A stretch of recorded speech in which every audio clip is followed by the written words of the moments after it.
ya hemos señalado, mi nombre es Giorgio Chivapietra, soy abogado, soy árbitro. También actualmente soy gerente legal de Vince Banker Perú, que es una empresa constructora y intermediadora inmobiliaria con parte de un holding que tiene más de 80 años eh, a nivel mundial. Entonces, luego de esta pequeña presentación, vamos a comenzar. Para poder hablar un poco de la recusación, ¿no? Tenemos que entender algunos conceptos que son medulares a esta situación que se surge dentro del arbitraje, ¿no? Básicamente la recusación es un mecanismo que tienen las partes para poder apartar a un árbitro que no cumple con ciertos atributos que deben ser considerados para poder ejercer la función, ¿no? de árbitro en este caso. La función de árbitro o el papel de árbitro dentro de un proceso arbitral reviste de un elemento trascendental que es la confianza. Las partes designan a los árbitros basados en la confianza. Los centros de arbitraje resignan residualmente a los árbitros basados en la confianza. Entonces, la confianza es un aspecto importantísimo para poder entender, digamos, cómo es que se suscita luego la recusación, porque la recusación responde en esencia a una pérdida de confianza basado en la falta o el incumplimiento de los atributos en los que tiene que estar impregnado un árbitro para poder desempeñar la función, ¿no? Entonces, entendemos que ese es un mecanismo mediante el cual las partes pueden cuestionar la imparcialidad o independencia de un árbitro, con la finalidad de evitar afectaciones al desarrollo del arbitraje y salvaguardar la integridad de este mecanismo de solución de controversias. Este concepto es un concepto general y en esta diapositiva, donde vemos a Michael Corleone en la película del Padrino 2, básicamente cuando va a ser juzgado, ¿no? Es una referencia, lógicamente, cinéfila, pero lo que busco es justamente expresar, ¿no? Que la recusación, de cierta forma, es un juzgamiento de las partes o de la parte que recusa respecto justamente de las cualidades de las que se considera que el árbitro está dejando de asumir, ¿no? Y hay dos elementos muy importantes en el concepto que acabamos de hablar. Por un lado tenemos la imparcialidad y por el otro lado tenemos la independencia, que son conceptos que vamos a tratar más adelante, pero creo que por favor queden estos conceptos muy establecidos en su mente porque son medulares para entender la figura de la recusación. Hay causales de recusación, lógicamente, ¿no? Causales de recusación que tienen mucho que ver con estos elementos relacionados a la imparcialidad e independencia, ¿no? Ahora, tenemos que entender que no todas las recusaciones van a salir fundadas, no todas las recusaciones son digamos, relacionadas también a una pérdida de confianza. La recusación debidamente motivada es la que responde a la pérdida de confianza producto de algún accionar u omisión por parte de un árbitro. No obstante, también tenemos recusaciones que son frívolas, ¿no? Y yo sé que vamos a tener, trataremos, se nos da el tiempo de tener algunas preguntas al final, pero me gustaría preguntarle al público que me está escuchando en estos momentos,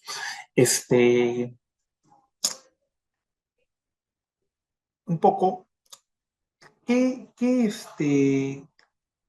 entienden por una recusación frívola, por ejemplo, ¿no?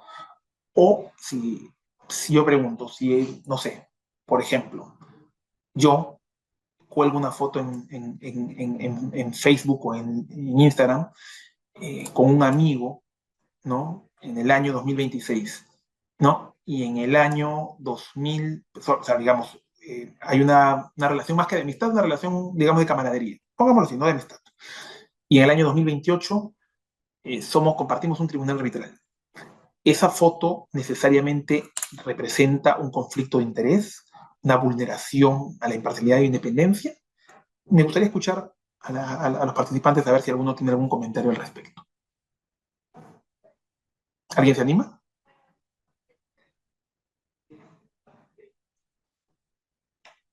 Bueno, están un poco tímidos, creo. Pero bueno, en realidad eso es una situación que en realidad ya ha sido alertada en muchísimas oportunidades, que reviste lo que se conocería justamente como una recusación frívola, es decir, un comportamiento de mala fe de alguna de las partes con la necesidad de apartar a un árbitro o de retirar a un árbitro del caso. Veo acá un comentario en el chat, a ver. César Pantoja considera que sí. Me gustaría escuchar por qué. ¿Por qué una foto necesariamente va a implicar un conflicto de interés? Si puede tomar la palabra, encantado.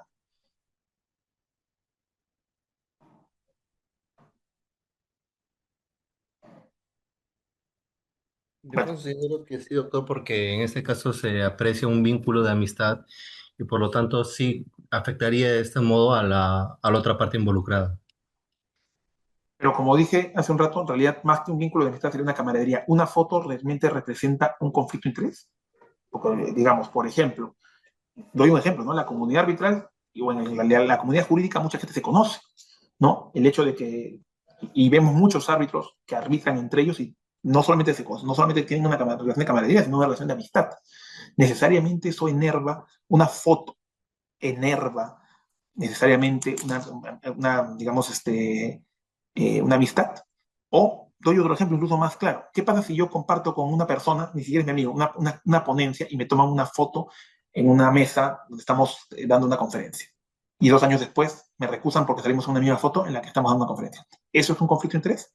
En todo caso, podría ser una omisión de vínculo, de un vínculo relevante, porque se aprecia una relación de amistad en ese caso también. Acá hay un comentario en la caja de comentarios que es importante y es medular, ¿no? La foto, ¿no? ¿Cómo? No es lo mismo una foto en la playa con una persona con la que voy a compartir un tribunal que una foto, por ejemplo, como la que he dicho, ¿no? En una conferencia, ¿no? Ahí tenemos una situación que hay que ponderar y que es diferente, ¿no?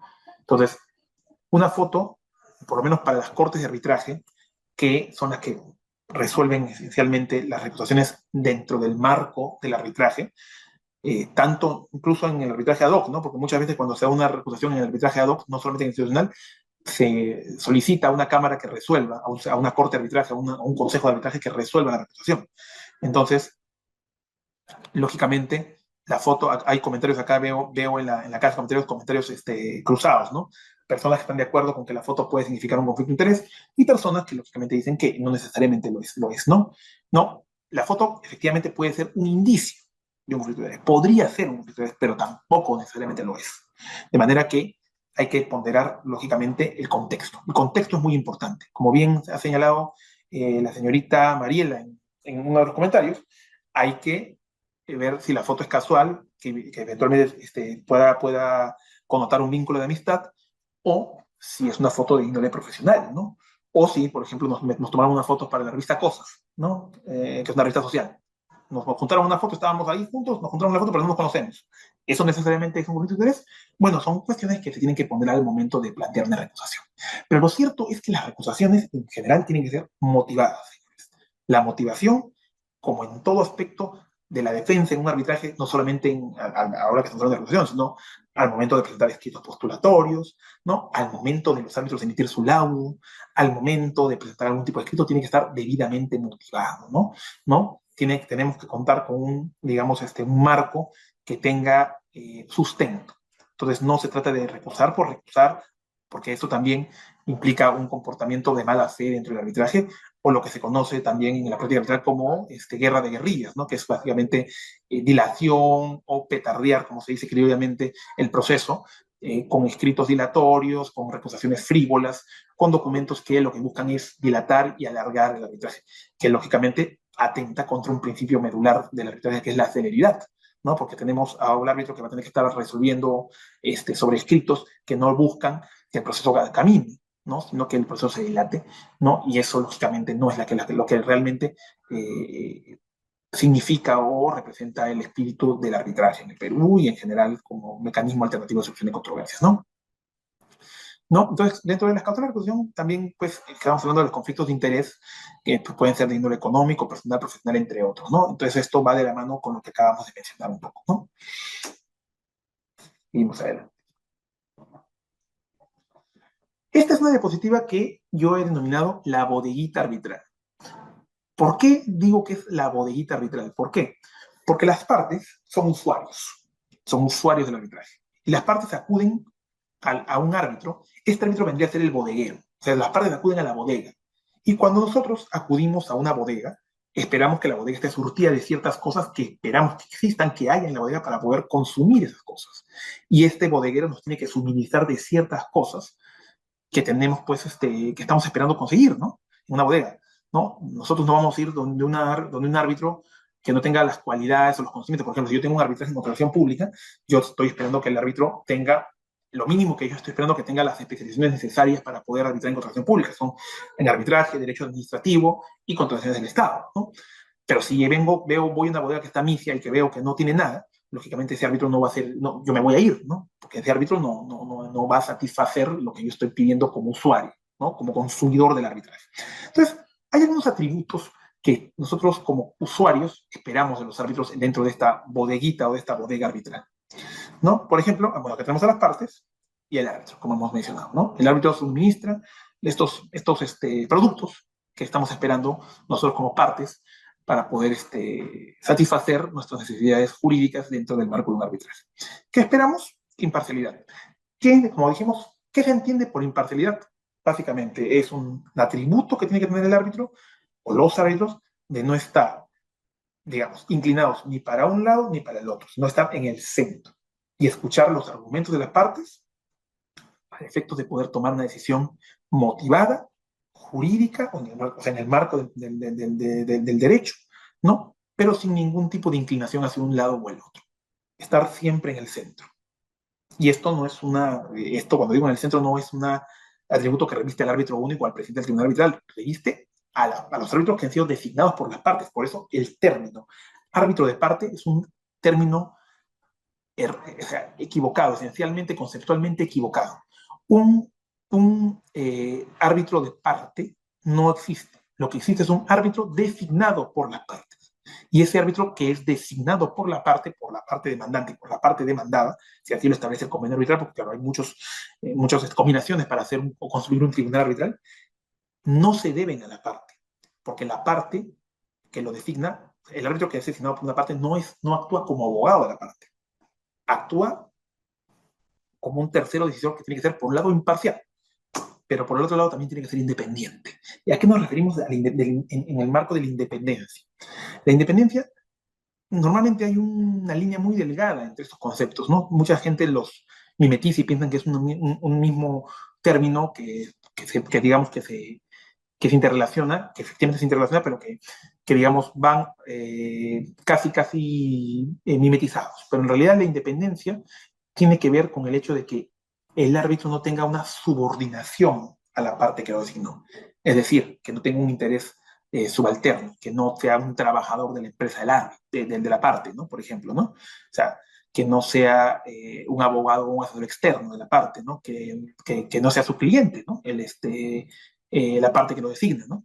Sino que no exista ningún tipo de relación de índole económica ni de índole patrimonial respecto de la parte que lo designó. Entonces, estos términos van juntos, pero no son lo mismo. Uno habla de ser completamente, no estar, digamos, inclinado ni para un lado ni para el otro, y el otro habla de no tener ninguna subordinación. Entonces, estos son los atributos más importantes que uno busca en la bodega arbitral, pero no son los únicos.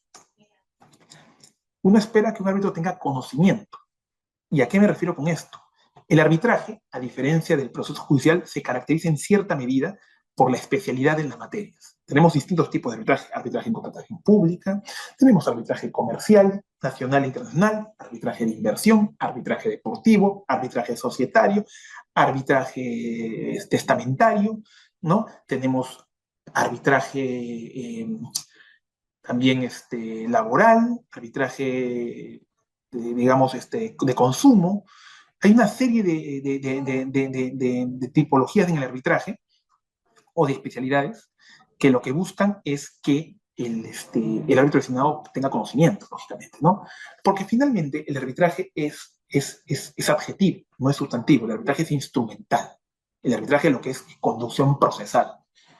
Lo que buscan las partes es no solamente que el árbitro tenga esa conducción, esa capacidad de conducirse en el arbitraje, que conozca los principios, que conozca el competence, que vamos a hablar más adelante, que conozca, que tenga, digamos, manejo del tribunal, que sea celery, ¿no?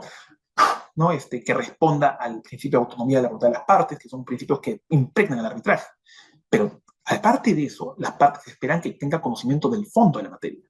Si yo someto un arbitraje, ¿no? En materia, por ejemplo, de energía, estoy esperando que los árbitros que van a dilucidar la controversia tengan un mínimo conocimiento o un conocimiento digamos, específico o pericia en materia de energía, ¿no? Yo no voy a designar, pues, a un penalista para ver un arbitraje en materia de energía, que es un tema muy especializado, ¿no? O un tema de saneamiento. Lógicamente, estamos esperando que haya conocimiento por parte de los árbitros. Pero también un, un atributo importante tiene mucho que ver con las habilidades blandas, ¿no? Y que es la honestidad.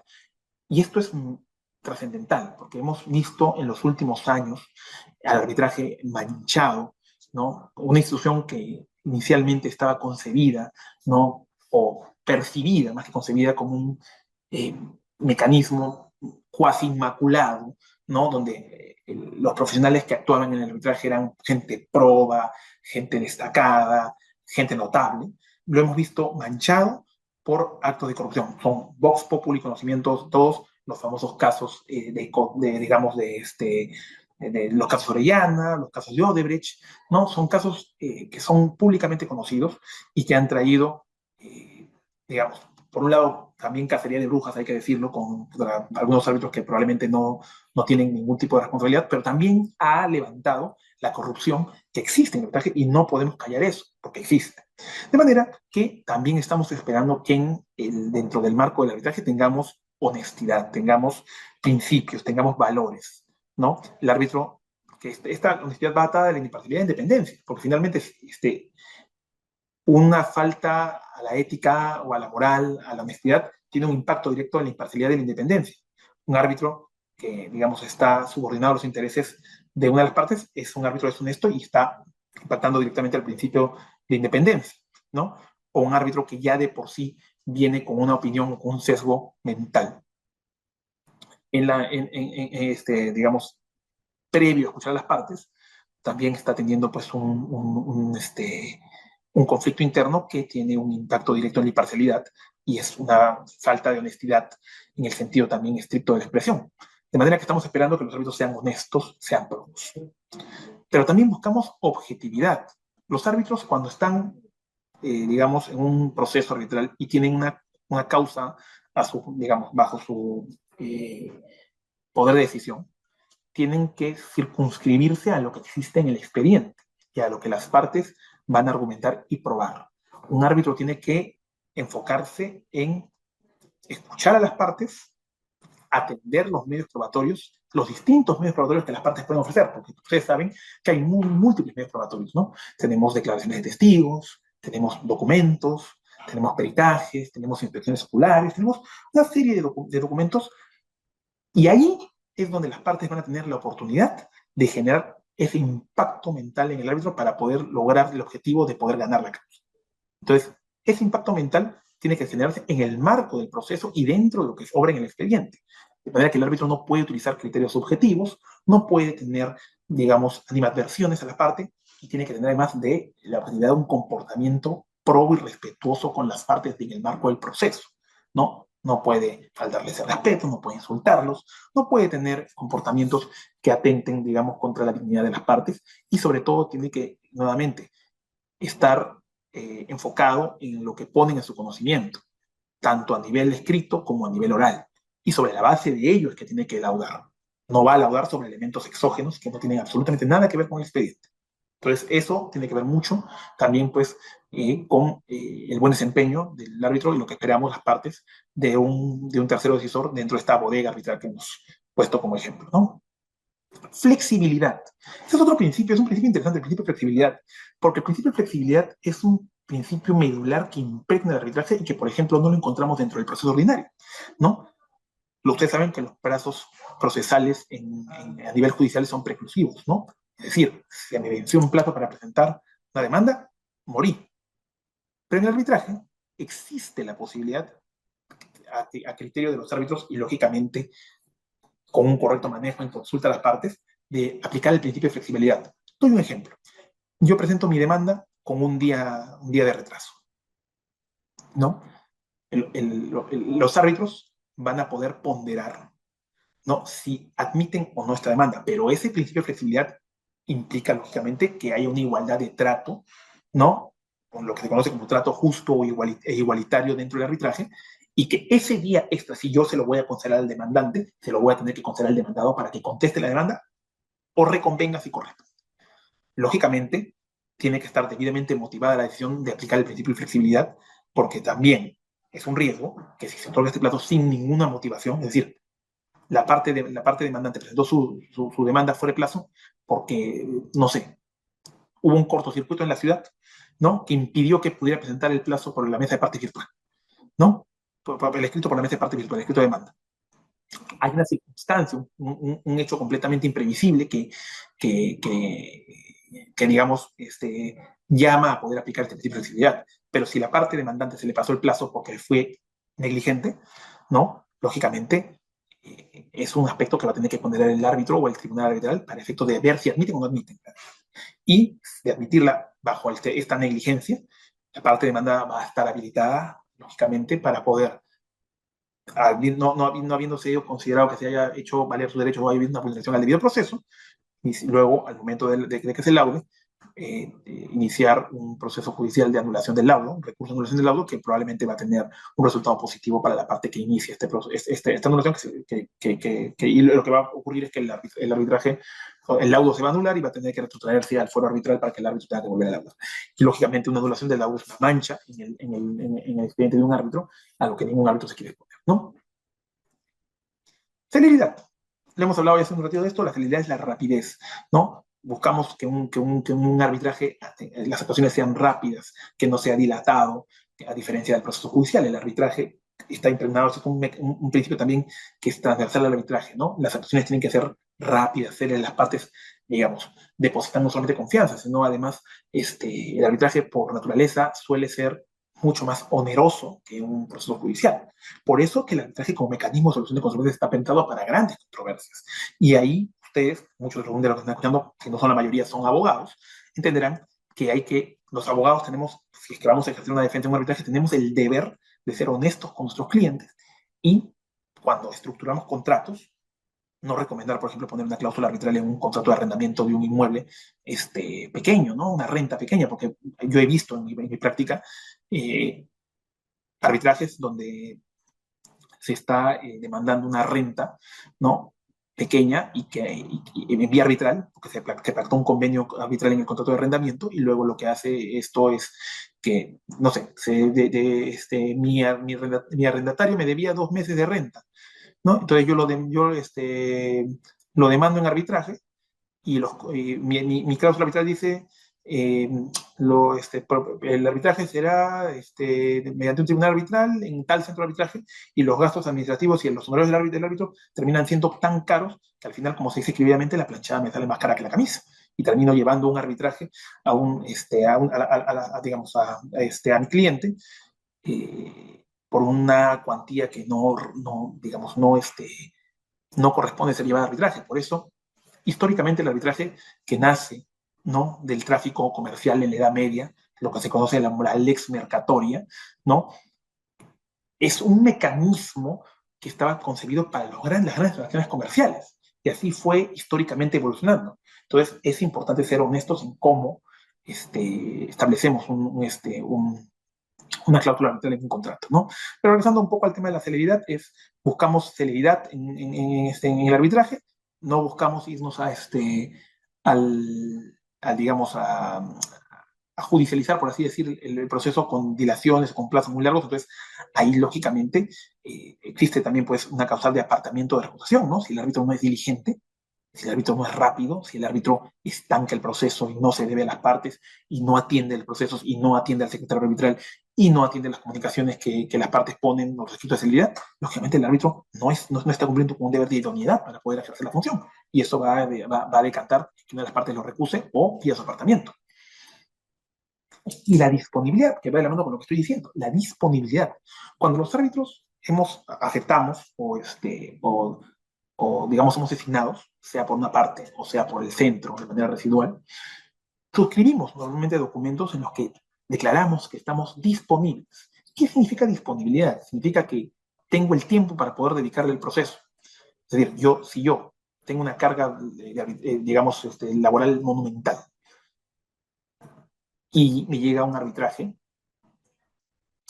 y no le dedico el tiempo necesario para poder cumplir con este principio de celeridad que hemos hablado hace un ratito, lógicamente, pues no estoy teniendo disponibilidad. Si yo tengo 150 arbitrajes, ¿no? y la disponibilidad, digamos, no tiene que ver únicamente con tener el tiempo, sino con tener el tiempo para poder conocer el caso. O sea, no es solamente el tiempo para poder ir y estar en las audiencias y escuchar a las partes, no, no, el tiempo para poder conocer la causa, saber de qué me están hablando, qué me están pidiendo las partes. No es simplemente voy, escucho y luego, digamos, elaboro un laudo digamos, no reviste ni la motivación, ni hace, digamos, un recuento de los vistos adecuadamente, ¿no? Recordemos que el arbitraje es un encargo intuito persona, y al ser un encargo intuito persona, recae sobre la persona que ha sido designada, sobre el árbitro, y el árbitro tiene la obligación de estar disponible, de ser célebre, de ser honesto, de ser imparcial, flexible, objetivo, de tener conocimiento, etcétera, etcétera, etcétera. Y bueno, la disponibilidad va con el compromiso, que es lo que estamos diciendo, ¿no? Estoy comprometido no solamente a escuchar, sino también a conocer lo que estoy escuchando, saber de qué me están hablando. Y todo esto recae en este ejercicio que no es único, no es un ejercicio que yo solamente realizo cuando acepto, sino es un constante ejercicio que se da durante todo el arbitraje. Hay un comentario en el chat que dicen, a ver, dice, es lo que me suele suceder y al final las secretarias arbitrales son las que conocen más del tema. Suena gracioso, pero es la realidad.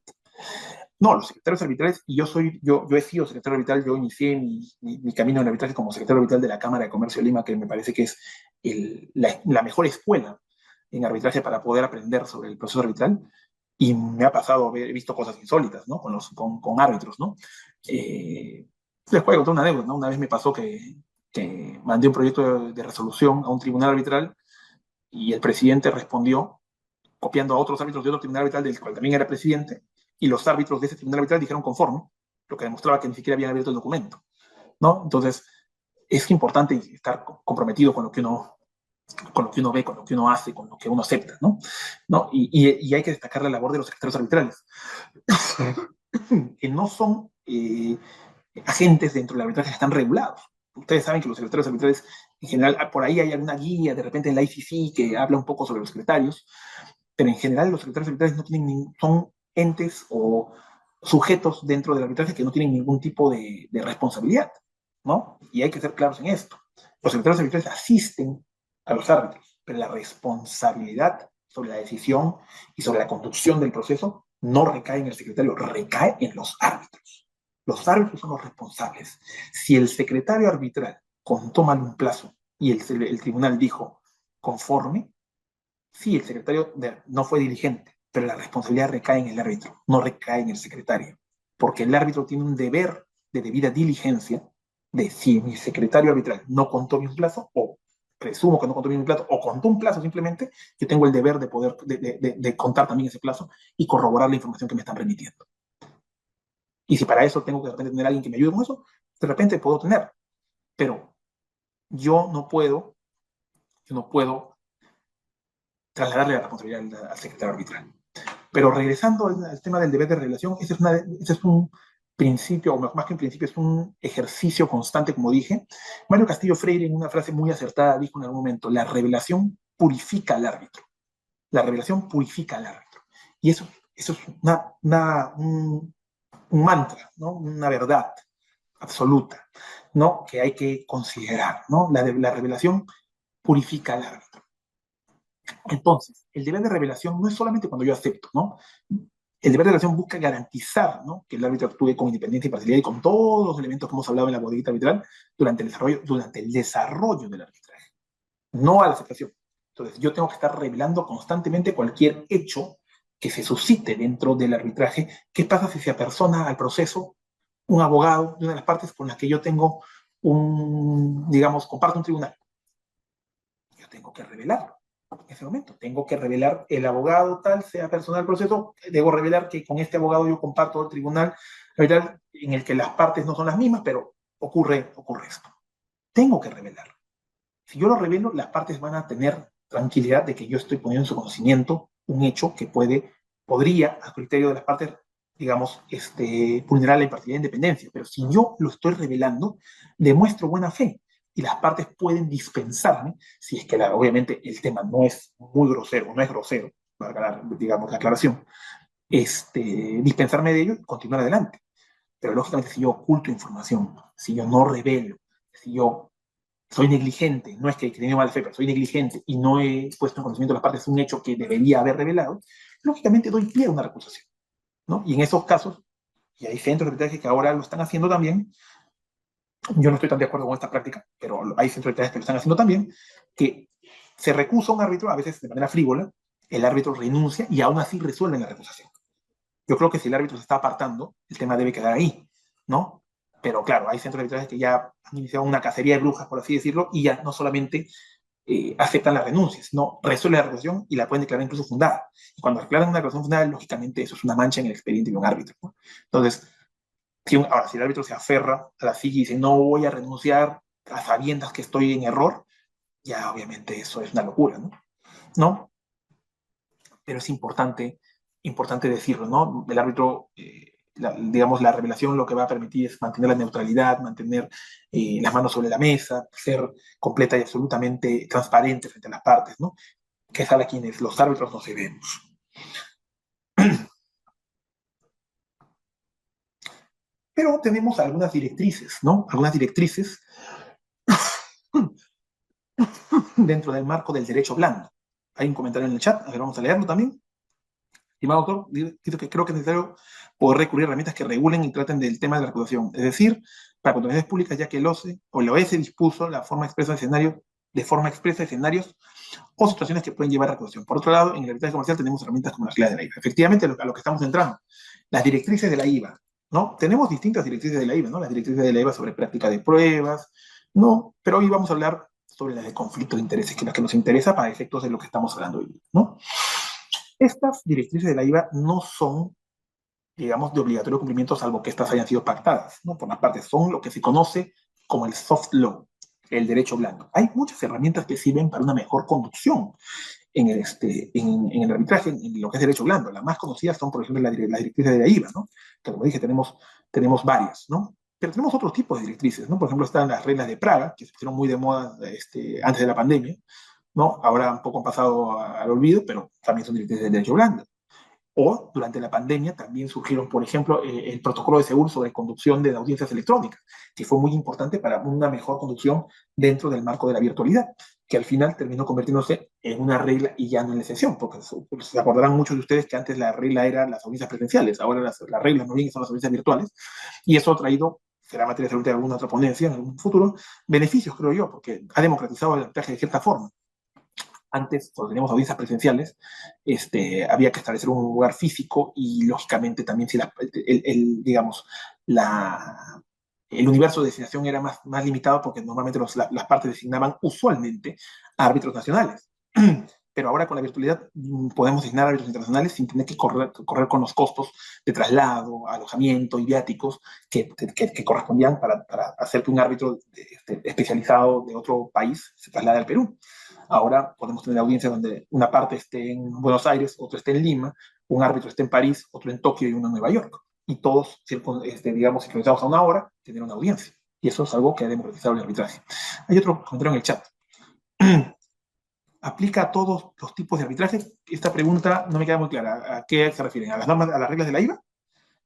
O sea, si las reglas de la IVA pueden aplicar a cualquier arbitraje en tanto las partes así lo pacten, ¿no? Si las partes deciden aplicar las directrices de la IVA, ¿no? Sobre lo que consideran, lo van a poder aplicar y en ese momento las partes van a tener que acatarlas. Sí, así las partes lo han establecido. Si las partes no lo han establecido y hacen referencia a ellas, las citan porque las pueden citar, son, digamos, como dicen, son directrices, ¿no? Van a ser evidentemente enunciativas y referenciales, ¿no? Y en estas directrices tenemos tres listados, ¿no? Tenemos una lista, un listado verde son sobre hechos que no son necesarios revelar, un listado naranja sobre cuestiones que se deben revelar, y tenemos una lista roja que se divide en lista roja, renunciable e irrenunciable, ¿no? Que es básicamente, en esencia, impide actuar como árbitro, ¿no? Y es lo que se conoce como el semáforo de la IVA, ¿no? Verde, naranja y rojo, ¿no? Y esto son directrices que promueven la uniformidad en los criterios arbitrales, la transparencia y la confianza en el procedimiento o el proceso arbitral, ¿no? Ahora, el procedimiento de recusación es que es importante entender el procedimiento de recusación, ¿no? Porque la recusación no la resuelve el tribunal arbitral. los árbitros no resuelven la recusación la resuelve una corte de arbitraje o un consejo de arbitraje. Por ejemplo, la Pontificia Universidad Católica del Perú, en su centro de arbitraje tiene una corte de arbitraje, se denomina así. Pero la Cámara de Comercio de Lima tiene un Consejo Superior de Arbitraje.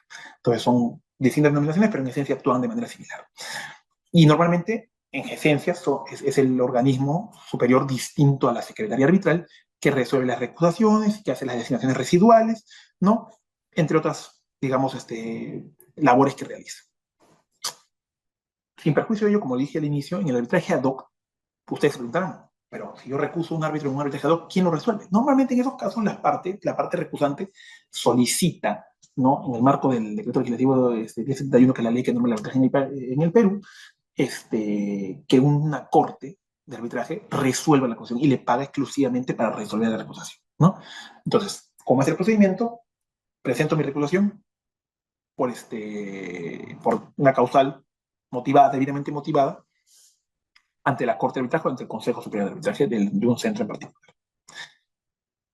Lo que va a corresponder ahí es que digamos, la Secretaría corra traslado a la otra parte para que manifieste lo que corresponde a su derecho, ¿no? Y con lo que, digamos, digamos, las partes han ejercido, digamos, la otra parte ha ejercido su derecho a contradicción, esto subirá al Consejo para que el Consejo resuelva la acusación, ¿no? Entonces, la acusación puede salir fundada o puede salir infundada, ¿no?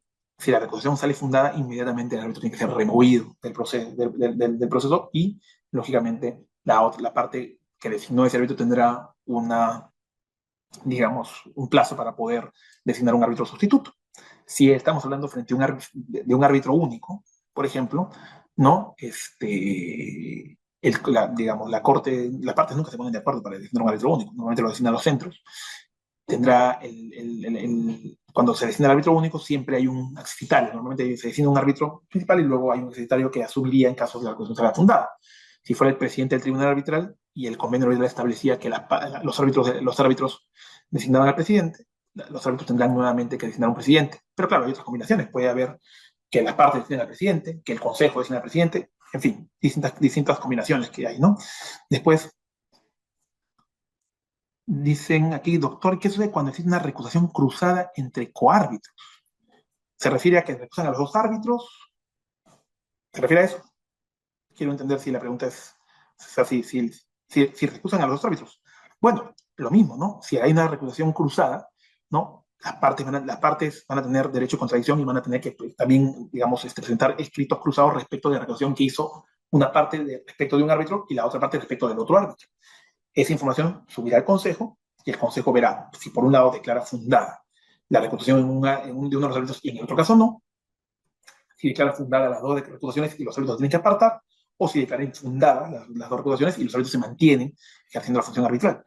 Eso ocurre. Y no solamente ocurre con respecto de entre coárbitros, puede ocurrir eso con todo el tribunal, porque también pasa, ¿no? Que una parte recusa a todo el tribunal y la otra parte puede decir, ok, estoy de acuerdo, o puede decir, ¿sabe qué? No corresponde por tal motivo. Esos argumentos los tendrá que ponderar la Corte o el Consejo Superior de Arbitraje y resolver sobre la base de lo que ha argumentado y motivado debidamente la parte recusante y la otra parte que ejerce su contradicción respecto a la acusación. Y esas son un poco las reglas digamos, del procedimiento para resolver una recusación.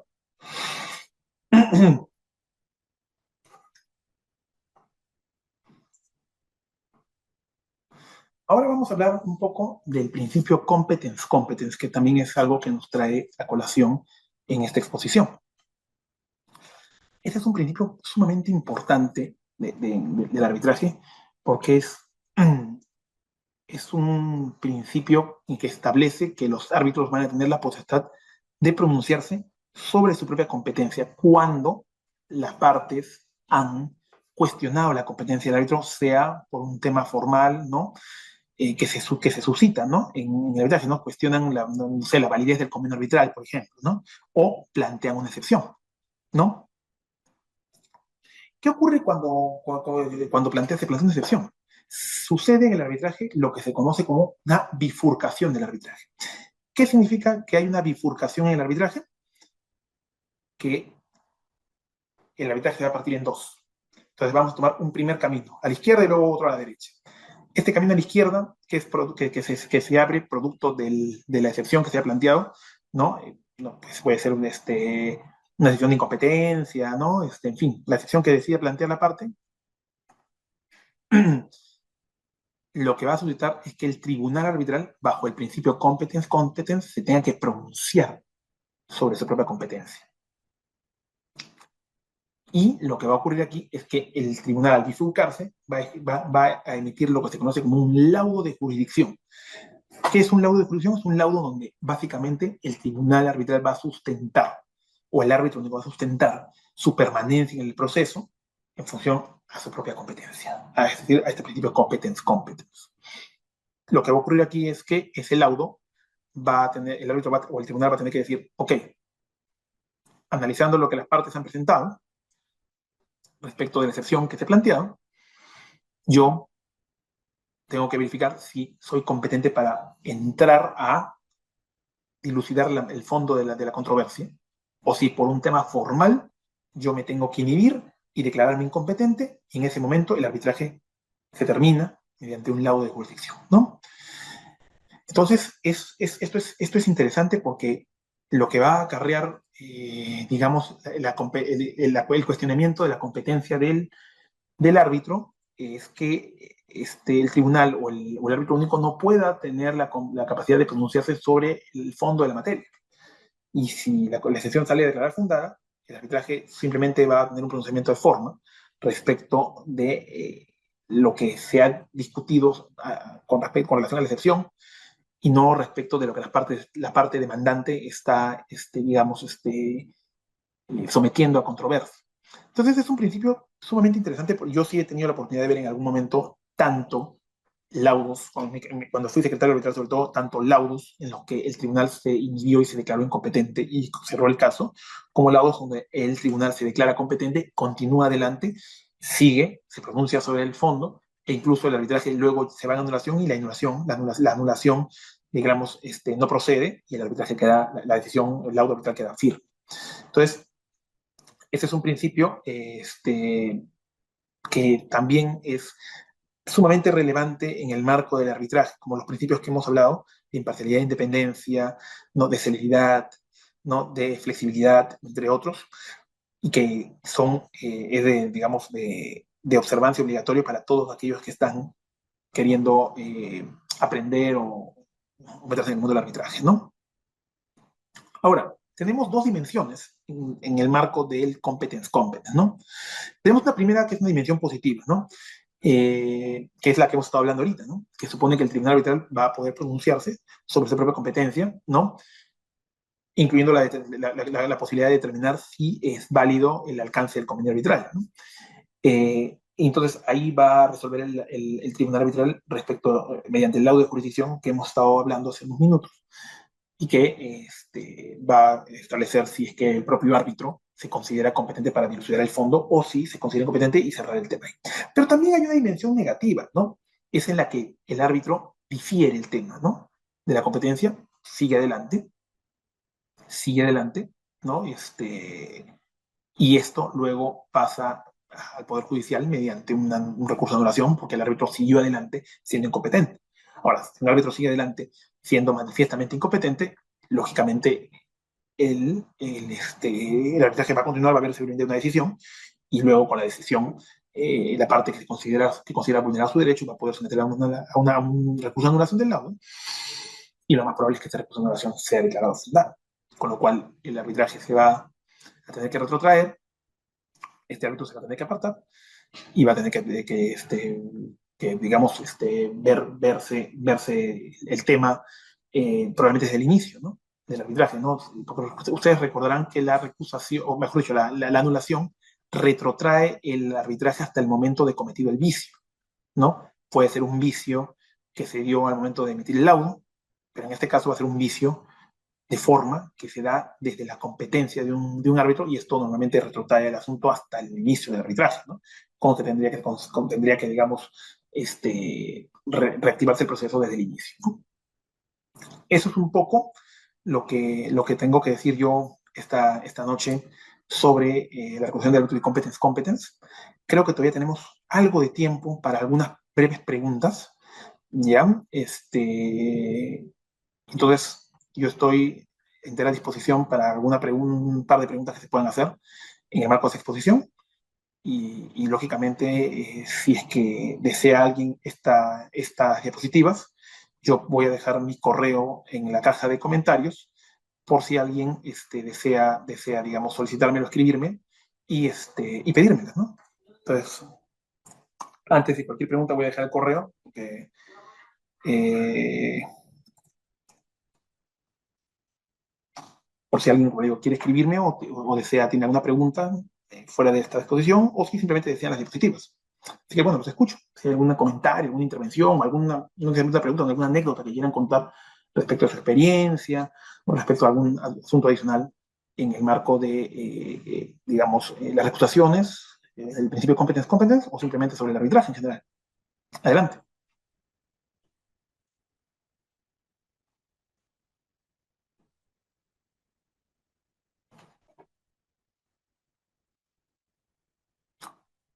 Bueno, si no hay ninguna pregunta, me parece que no la hay, porque no veo que nadie esté levantando la mano, o tomando el uso de la palabra o escribiendo. Eh, yo creo que podemos dar por finalizada esta exposición y nuevamente, bueno, acá hay una pregunta, buenísimo.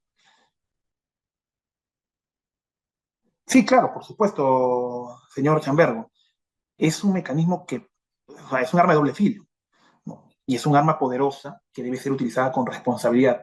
Como dijo el tío Ben de Spider-Man, ¿no? A Peter Parker, ¿no? Un gran deber conlleva una gran responsabilidad, ¿no? Y es un gran poder, ¿no? Un gran poder es la recusación, pero si se usa adecuadamente, ¿no? Si es un mecanismo para poder combatir la corrupción, combatir las malas prácticas en el arbitraje, es correcto. Pero si se utiliza como un mecanismo dilatorio para torpedear, entorpecer o hacer una guerra de guerrillas dentro del arbitraje, lógicamente no lo es. Entonces, a eso es lo que tenemos que combatir y evitar, porque la reputación frívola es algo que se suscita, que se da, ¿no? Y muchas veces incluso las partes de frente recusan cuando, por ejemplo, hay una decisión escrita que por prelación en actuaciones debería ser primero reconsiderada y luego aplicarse una recusación, ¿no? Distintos fuera si fuera una actuación manifiestamente parcializada, dependiente o irrespetuosa en una audiencia, ¿no? Acá había otra pregunta. En caso de plantear la regulación, el proceso se suspende hasta que se resuelva la misma. ¿Es posible reconsiderar el resultado? Sí, claro. El proceso se suspende hasta que se resuelva la misma, ¿no? ¿Es posible reconsiderar el resultado? En realidad no. Normalmente lo que ocurre aquí es que las partes se manifiestan, el árbitro recusado también, es un tema que me está olvidando, el árbitro recusado también puede manifestar lo que corresponde a su derecho, puede absolver la recusación, o sea, va a tener un tiempo, la parte recusa, una parte recusa, la otra parte manifiesta lo que corresponde a su derecho respecto a la recusación, y el árbitro recusado o el tribunal recusado puede también dar sus descargos. Con esos elementos, la Corte de Arbitraje decide. Es un elemento importante que me estaba olvidando y que hay que mencionar, ¿no? El árbitro recusado también puede, si tiene ganas de defenderse, puede hacerlo, ¿no? Y puede señalar lo que considere. Si es una recusación frívola y el árbitro tiene elementos de defensa, lo va a poder hacer y lo más probable es que la recusación salga infundada, ¿no? Pero no es una recusación, contra una recusación no hay posibilidad de reconsiderarse, ¿no? Es definitiva e incluso las cortes de arbitraje o los consejos pueden llamar a las partes y al árbitro recusado para que tengan una audiencia y expresen sus derechos de manera oral. Eso también he visto que ocurre.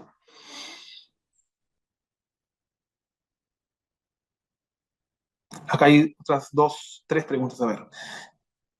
Entonces, doctor, si la recusación fue rechazada correctamente y el estándar fue bien aplicado, ¿el laudo puede sobrevivir? Sí, claro. Si la recusación, si la recusación no prospera, el árbitro sigue adelante y lógicamente el laudo puede sobrevivir, ¿no? Se puede dar un laudo y luego, si es que eso se anula y las salas comerciales, que son las que se encargan de ver las anulaciones, consideran que en su momento la recusación, digamos, no fue correcta o, digamos, no existe ningún elemento que vulnere la deliberación y la emisión del laudo, lógicamente el laudo firme, ¿no? Y tiene validez. ¿Existe un límite de tiempo o etapa para plantear? Sí. Normalmente los centros de arbitraje, los reglamentos de arbitraje establecen, en el arbitraje institucional establecen un plazo. que puede ser 5 días normalmente para poder plantear una recusación, desde conocido el hecho. Ojo, el plazo es desde conocido el hecho que motiva la recusación, ¿no? Así que sí hay un plazo.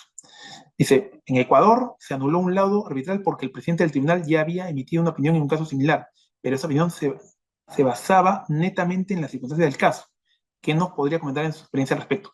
Bueno, a veces, claro, eh, hay una opinión sobre un caso, pero que digamos puede ser considerada similar a la de otro caso o puede ser considerada un adelanto de opinión.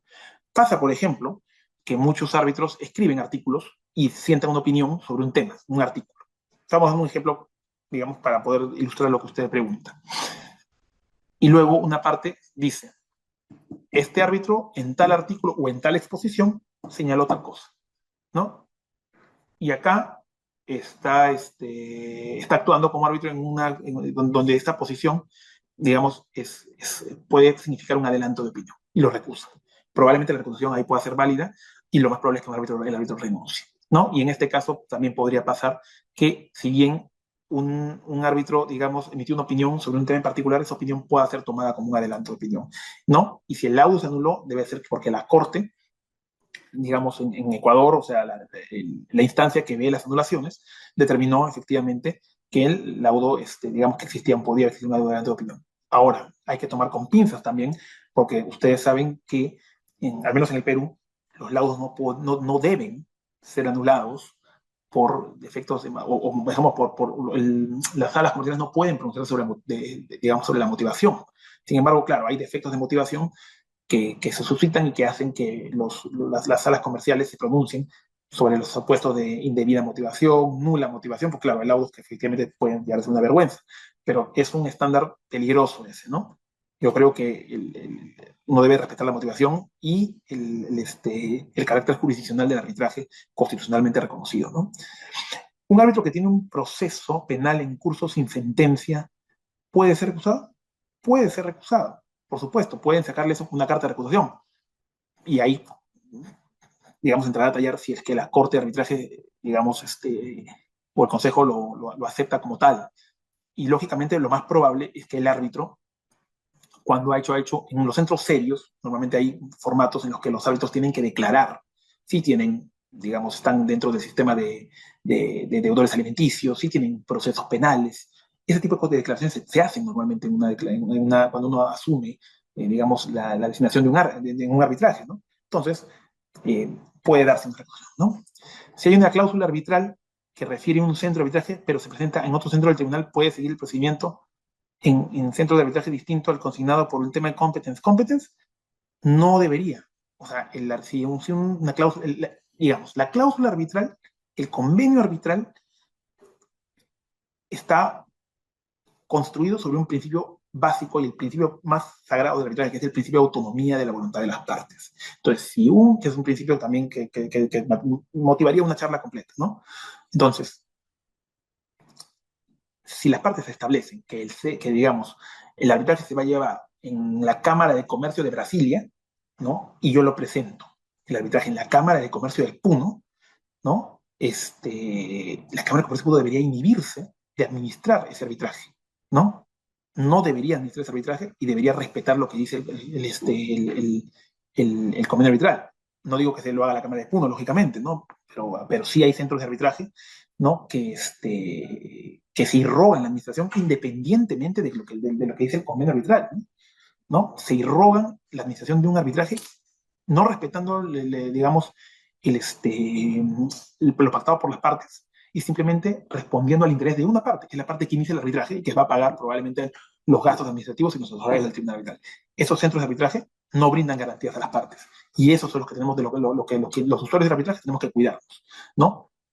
Ser muy cuidadosos de que se respeten nuestros derechos y, lógicamente, un centro que administra un arbitraje y que no escucha a una de las partes, simplemente sigue administrando un arbitraje especial, el convenio arbitral dice una cosa porque una de las partes inició el arbitraje ahí y quieren seguir adelante, lo único que hacen es abrir la puerta a una anulación. Claro, ¿no? A una anulación en un caso en el cual ese laudo no va a tener ninguna validez porque es un laudo que está siendo emitido sin respetar la santidad de un principio como la autonomía de la voluntad de las partes, ¿no? Que a su vez es parte de un contrato Y como ustedes saben, los contratos, hay un principio en el derecho civil, que es el principio de santidad del contrato. Lógicamente hay que tener eso en consideración. Según su experiencia, ¿cuáles son las... Hay una última pregunta, vamos a hacer esta última pregunta. Según su experiencia, ¿cuáles son las circunstancias usuales que generan dudas justificadas respecto a la independencia y imparcialidad de los árbitros?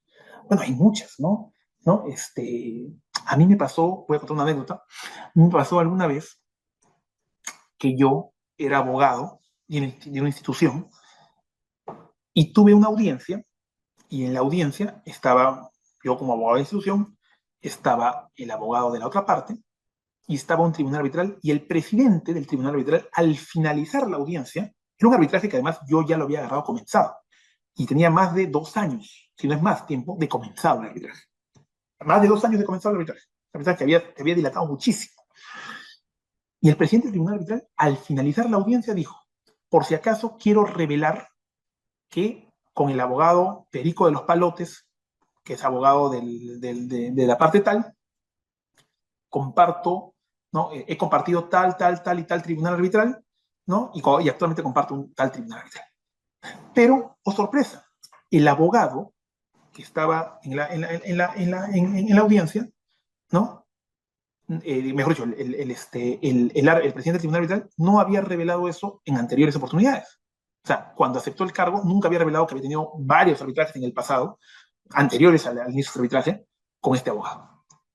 Y lo recusé. Lo recusé y el árbitro, a sabiendas que había hecho mal, renunció. Entonces, ahí tienes, por ejemplo, una de esas causales. Yo creo que la causal más común probablemente sea la falta de revelación, ¿no? Que puede ser por mala fe o puede ser por negligencia. Es decir, porque no quise revelar o porque me olvidé de revelar. En cualquiera de los dos casos es grave, porque la negligencia tampoco es aceptable dentro de un marco de arbitraje donde lo que tiene que tener es la diligencia. Yo creo que con esto doy por concluida la exposición. Espero que esto haya sido interesante y que haya sido entendido por todos ustedes. Los invito a que si son usuarios del arbitraje, tratemos de mantener las buenas prácticas y digamos, llevar adelante procesos arbitrales céleres, honestos, respetuosos, como árbitros, como partes, con comportamientos procesales adecuados. Entonces, con ello cierro. Le agradezco nuevamente a Arbitration 360 por la gentil invitación y también a la cátedra del doctor Joel Chipana Catalán por la gentil convocatoria para esta ponencia. Y a todos ustedes por haber estado presentes con una gran asistencia. Muchísimas gracias.